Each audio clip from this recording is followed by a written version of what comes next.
In this brief tutorial, I'm going to show you how to send a user a one-off task request. You can do this from the in tray or from the Approve tab. Ordinarily, you would use this feature in a circumstance where someone has ordered some stock or a service who is not ordinarily in the approvals flow, so you do need a one-off request from them. So if I go to the in tray and just pick a random bill, let's just pick this one for example from Foster's.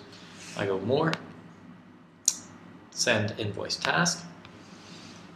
Now what I can now do is I can either send it to an internal user within my team, registered on Invitbox, or I can even send it to some of my external contacts. So if it's going to someone who isn't actually on the Invitbox network, we can do that also. So just for this demo, I'm going to send through to someone in my team.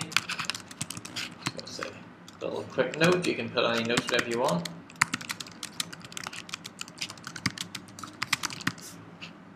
And we're going to send that off. Now, what you'll notice is a little avatar has appeared, a grey avatar. Pending task, click for information. So at any stage until it's approved, this will be here, and if you click on that, you can see it gives you a little bit of detail: when it was requested, when it was sent, has it been pending.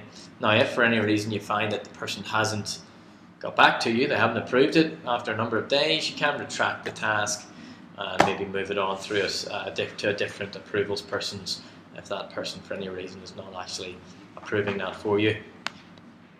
You'll see here also there's another office expense one I sent earlier to a random colleague. What's happening at the moment, depending on whether you're an internal user or an external contact, is you'll be receiving a request to action that task. So if you're an internal Invitbox user, Marcia for example, when she logs into Zero Demo Company, she will see a little task icon appear at the top here, a little number 1 to say she has one task pending.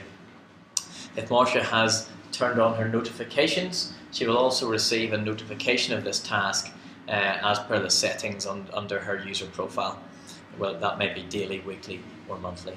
Now if you've sent that request to an external person, so someone who's not on Invitbox, they'll receive an email to their external email where they'll be presented with the image of the tax invoice, and also with then just 2 options to accept or reject the actual approval request, and they can leave a note on. So that's really all they can do. It's approve or reject, quite straightforward. Now if I just refresh this screen, hopefully Marcia will have actioned this request, and as you can see, the screen has turned, the avatar has turned green. It says the task has been authorized. Click for more information, and we can see it was authorized by Marcia. So we know we're now free to move this invoice through the approvals process by clicking approve. And that quite simply is the approvals process.